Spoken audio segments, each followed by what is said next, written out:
예수님께서는 안식일 날 베데스다 연못에 찾아가셔서 38년 된 병자를 고치셨습니다.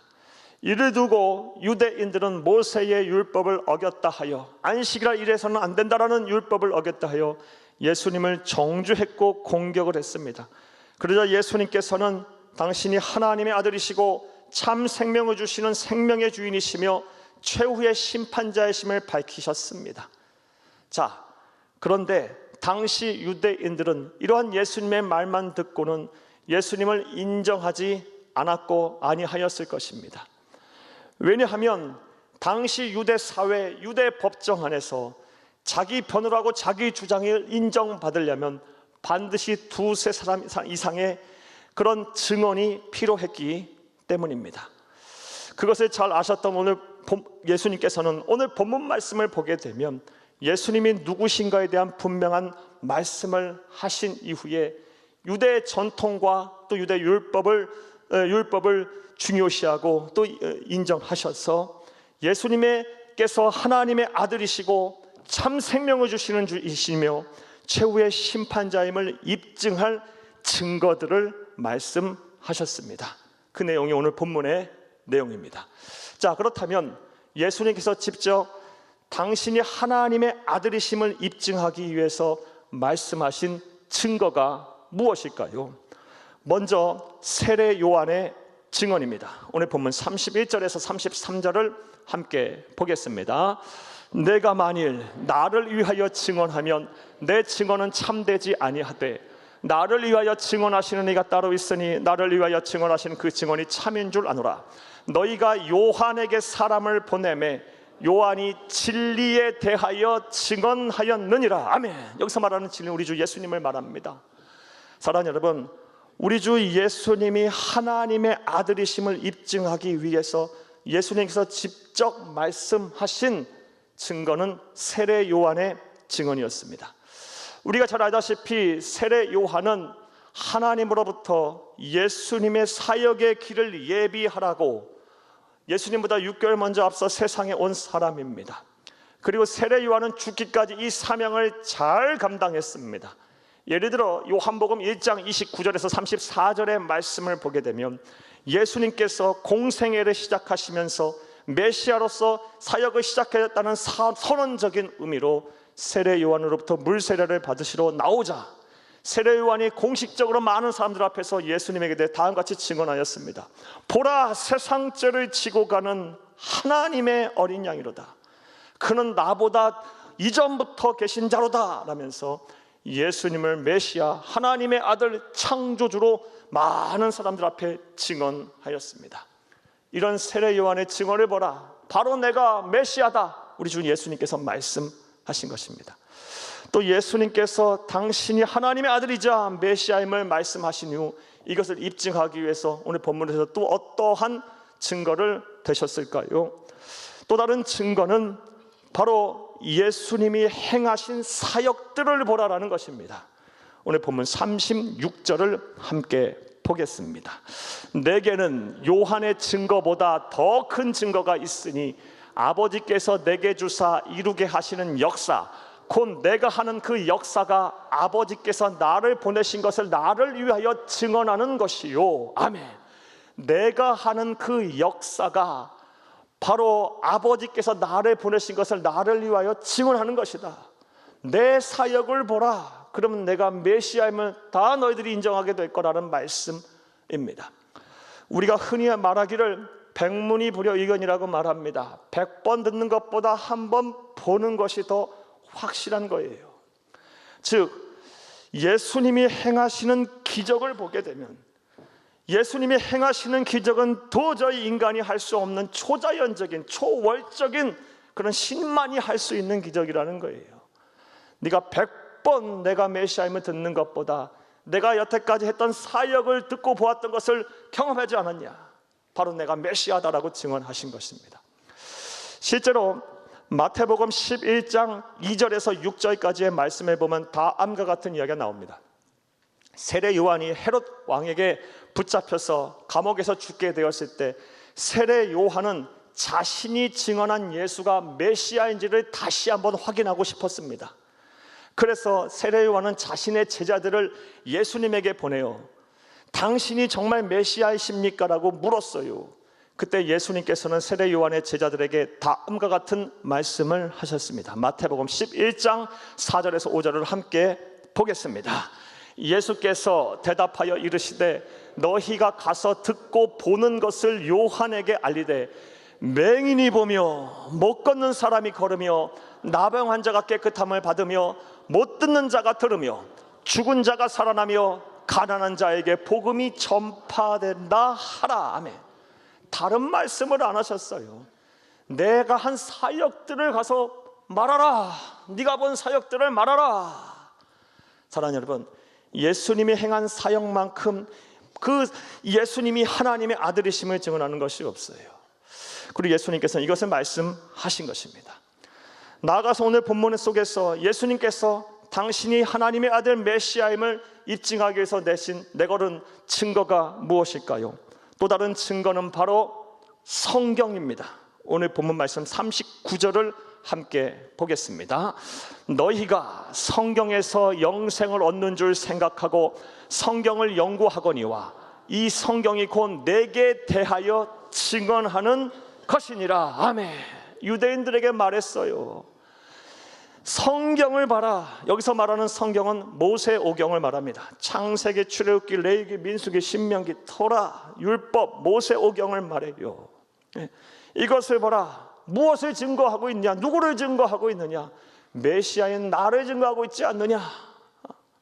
사랑하는 여러분, 당시 유대인들에게 성경만큼 모세오경만큼 권위가 있고 또 신뢰할 만한 것은 없었어요. 성경을 보게 되면 성경은 나를 증언하고 있기에 내가 메시아임을 분명히 너희들이 알 수 있을 것이다 라고 말씀을 하신 것입니다. 자, 사랑하는 여러분, 저는 지금까지 우리 주 예수님께서 당신이 하나님의 아들이시고 참 생명을 주는 자이며 최후의 심판자임을 말씀하신 이후에 이것을 입증하기 위한 증거로서 내신 말씀하신 세례 요한의 증언과 예수님이 행하셨던 사역들 그리고 성경에 대한 말씀을 여러분에게 드렸습니다. 자, 그런데 이러한 증언들을 보고 듣고도 당시 유대인들은 예수님을 믿지 않았어요. 그래서 예수님께서 너무나 마음 아파하시고 탄식하시면서 이후에 본문 말씀을 보게 되면 왜 그들이 예수를 믿지 아니하는지에 대한 근본적인 이유에 대해서 말씀을 하고 계십니다. 그런데 오늘날 우리에게도 마찬가지예요. 오늘날 많은 사람들이 예수님이 하나님의 아들이시며 창조주이시고 우리를 죄와 사망에서 구원한 유일한 구세주임을 드러내는 수많은 증언과 증거들이 있음에도 불구하고 예수를 믿지 아니합니다. 심지어 이렇게 예배의 자리에 나오고 또 봉사와 중상과 헌신의 자리에 계신 성도님의 중에서도 이 믿음이 없으신 분들이 계세요. 머리로는 믿고 이해하려고 하지만 이 가슴으로 받아들이지 못하고 신뢰하지 못하시는 분들이 정말 많습니다. 사랑하는 여러분, 여러분들은 어떠십니까? 자, 그렇다면 오늘 본문 말씀을 통해서 우리 주님께서 탄식하시며 말씀하신 사람들이 예수를 믿지 아니하는 이유가 무엇일까요? 자, 이제부터 따라하시겠습니다. 첫째로, 믿을 의지가 전혀 없기 때문입니다. 사람들이 예수를 믿을 의지가 전혀 없기 때문에 무슨 위대한 놀라운 천국의 복음을 듣고 기적과 같은 초자연적인 현상을 경험한다 할지라도 믿을 의지 자체가 없기 때문에 안 믿는다는 겁니다. 사랑하는 여러분, 오늘 본문 말씀을 자세하게 관찰해 보게 되면 예수님께서 계속해서 반복적으로 하시는 말씀이 있어요. 그 말씀이 무엇이냐? 당시 유대인들은 예수를 믿기 가장 이상적인 상황과 환경이었음에도 불구하고 그들이 예수를 믿지 않는 이유가 믿을 의지 자체가 전혀 없기 때문이라는 것입니다. 이와 관련한 말씀 몇 구절만 보겠습니다. 먼저 본문 38절을 함께 보겠습니다. 그 말씀이 너희 속에 거하지 아니하니 이는 그가 보내신 이를 믿지 아니함이라. 아멘. 말씀을 들었고 하나님의 말씀을 보았고 하나님의 말씀을 읽었고 공부했어도 그 말씀이 너희 속에 거하지 아니하니, 예수가 그리스도라는, 예수가 하나님의 말씀이라는, 아들이라는 말씀이 너희 안에 거하지 아니하니, 아니 믿을 의지가 없으니까 안 믿는다는 것입니다. 본문 47절도 함께 보겠습니다. 그러나 그의 글도 믿지 아니하거든 어찌 내 말을 믿겠느냐 하시니라. 아멘. 여기서 그의 글은 모세가 기록한 모세오경 율법을 말해요. 모세오경 또한 예수님이 하나님의 아들임을 증거하고 있는데, 분명하게 증거를 하고 있는데 믿을 의지가 없으니 아무리 증거를 해도 안 믿는다는 말씀이에요. 이렇게 사람들은 믿을 의지가 전혀 없어서 예수를 안 믿습니다. 이것을 가리켜서 히브리서 기자는 다음 같은 말로 설명을 합니다. 히브리서 4장 2절을 함께 보겠습니다. 그들과 같이 우리도 복음 전함을 받은 자이나 들은 바 그 말씀이 그들에게 유익하지 못한 것은 듣는 자가 믿음과 결부시키지 아니함이라. 아멘.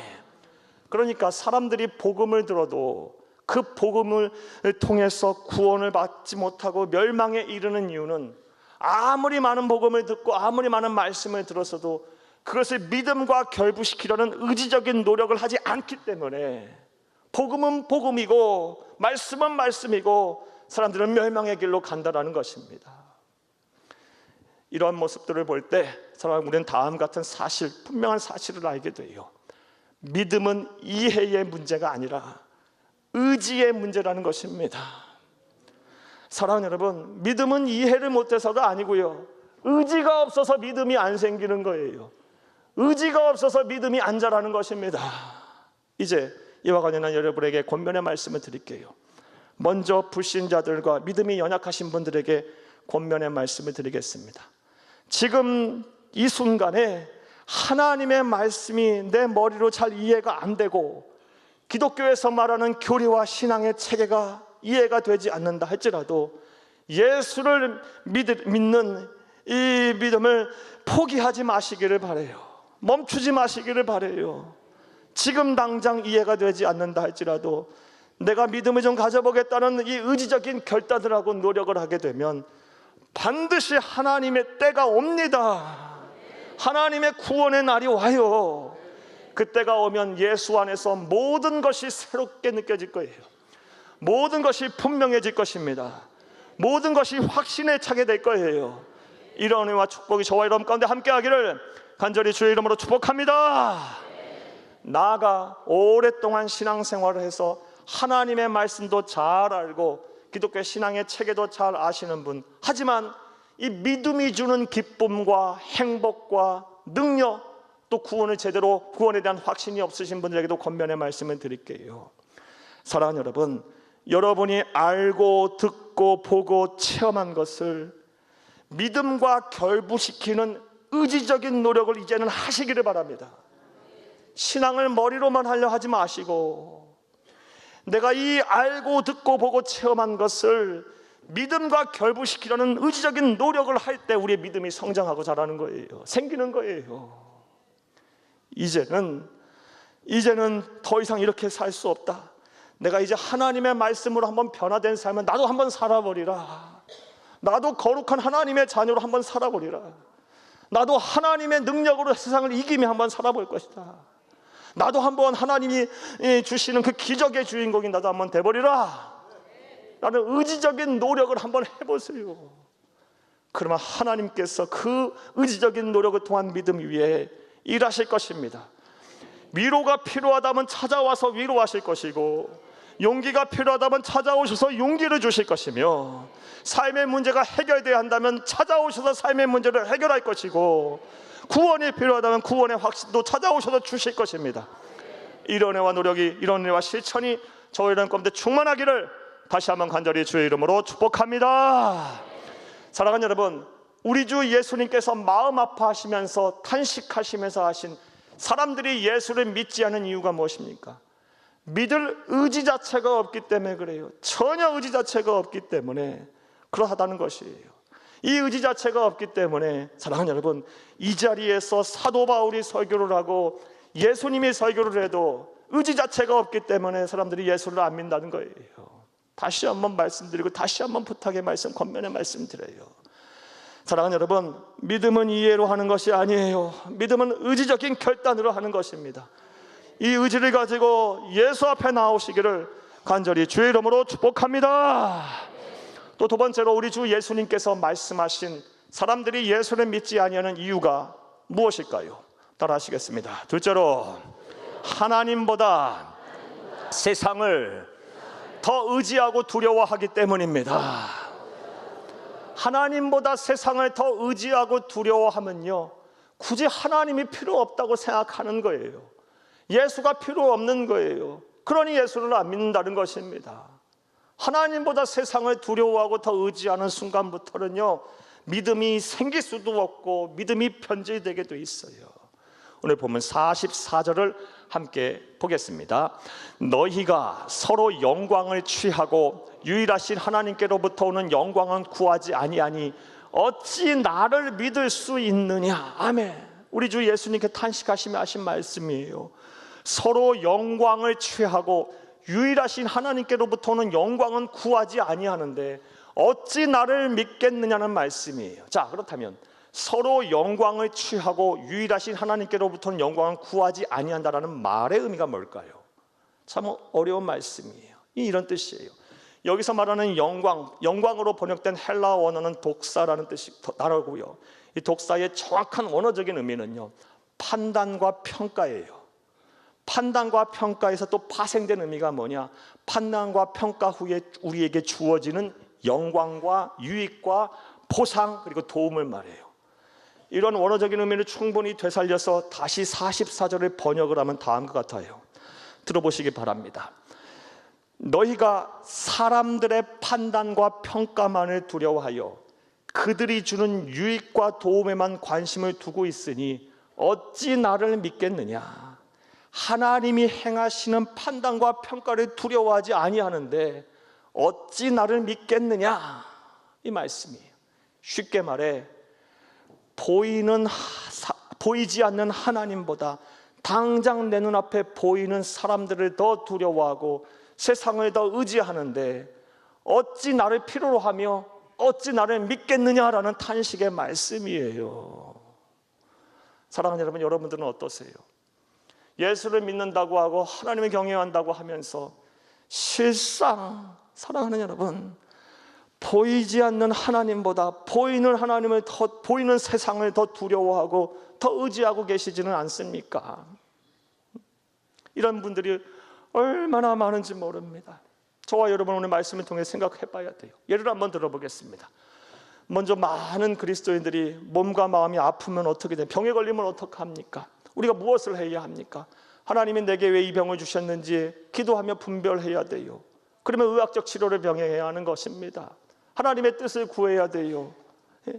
그런데 많은 그리스도인들이 그렇게 하지 않아요. 온갖 이 병에서 낫기 위한 온갖 수단과 방법을 가리지 않는 그런 세상의 방법만 쫓아 살아요. 의학과 과학이 나쁘다는 말씀이 아니에요. 그것도 하나님이 우리에게 주신 선물이에요. 아프면 장치라도 잘 받으셔야 돼요. 하지만 우리의 신앙과 양심까지 저버리면서 하나님, 우리가 그런 일을 해서는 안 된다는 말씀이에요. 여러분 생각을 한번 해보세요.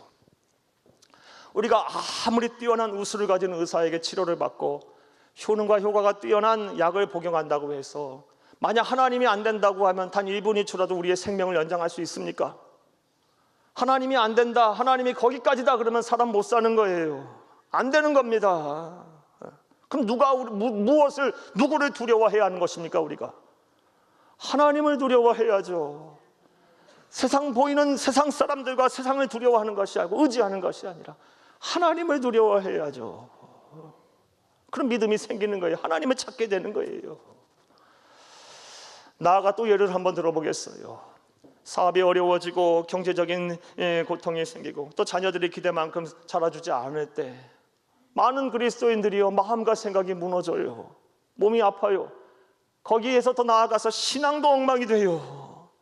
예수와 복음은 무관심해지고요, 사명은 저 뒷전으로 밀어떨어지고요, 깊은 영적 침체에 빠져요. 많은 성도들이요, 예배를 드려도 아무 감동 없이 예배를 드리고요, 신앙생활에도 형식적으로 무늬만 남은 신앙인들이 되어버리는 것은 너무 많이 봐왔어요. 사랑하는 여러분, 그런데 우리가 살아계신 하나님, 눈에 보이지는 않지만 그 살아계신 하나님, 전지전능하신 하나님을 두려워하고 의지하고 한다면 무슨 걱정 무얼 염려하겠어요. 당장 내 뜻대로 내 마음대로 내 계획대로 일이 이루어지지 않는다 할지라도 하나님은 분명 살아계시고 그분이 나와 함께 하실 것이며 가장 선한 길로 인도하실 텐데요. 지금 내 뜻, 내 마음, 내 계획대로 이루어지지 않는다 해서 내 몸과 마음이 무너지고 그리고 내 신앙이 엉망이 된다 한 것은 보이지 않는 하나님보다 보이는 세상을 더 두려워하고 의지하기 때문에 결과예요. 근데 여러분 또 생각을 해보세요. 세상 만사 누구 손에 달려있는 겁니까? 하나님 손에 있는 거 아닙니까? 인간의 역사 하나님이 주관하시는 건 아니십니까? 그럼 우리는 무엇을 두려워하고 누구를 두려워해야 하는 것입니까? 살아계신 하나님, 눈에 보이지는 않지만 살아계신 하나님을 두려워하는 거예요. 해야 되는 거예요. 하나님을 두려워한다면 믿음이 안 생길 수가 없어요. 그 하나님을 찾아야 하니까요. 이제 이와 관련해서 권면의 말씀 드릴게요. 사랑하는 여러분, 하나님보다 세상을 더 의지하고 두려워하지 마시기를 바라요.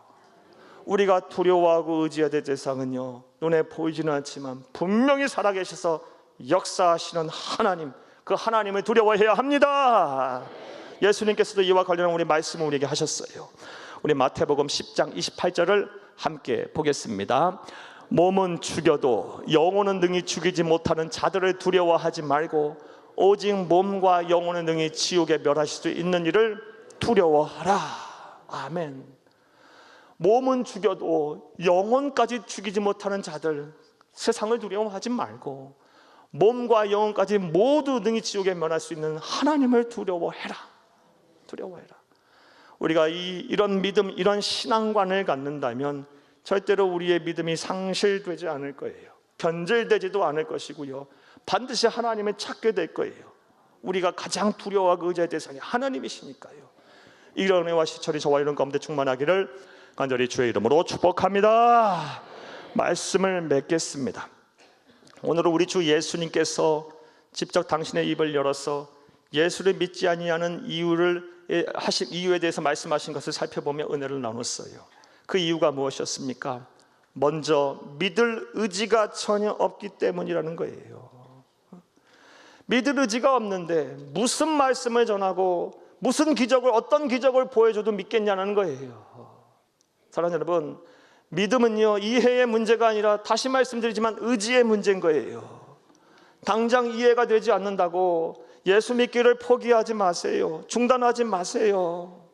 사랑하는 여러분, 의지적인 노력을 한번 해보세요. 나도 한번 믿어보겠다고 각오를 새롭게 하고 믿음 생활을 시작해 보세요.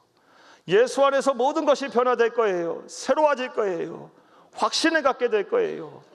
그리고 히브리서 기자가 우리에게 권면한 대로 여러분 알고 보고 들은 것들을 믿음과 결부시키는 의지적인 노력을 반드시 해야 합니다. 머리로만 이 신앙생활에서는 절대로 안 돼요.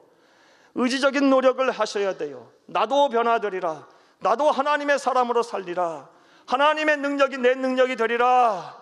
나도 기적의 주인공이 되리라. 이런 의지적인 각오를 하고 노력을 할 때 하나님께서 역사하실 거예요. 우리의 믿음을 더 공고케 하실 거예요. 나아가 사람들이 예수를 믿지 않는 이유는 하나님보다 세상을 더 의지하고 두려워하기 때문이에요.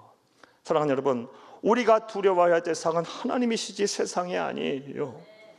우리의 몸과 영혼까지 능히 지옥에 멸하실 수 있는, 인간을 창조하시고 모든 역사에 주관하시는 삶의 생명의 주인이신 그 하나님을 두려워하게 된다면 하나님은 찾지 않고는 견딜 수가 없는 것입니다.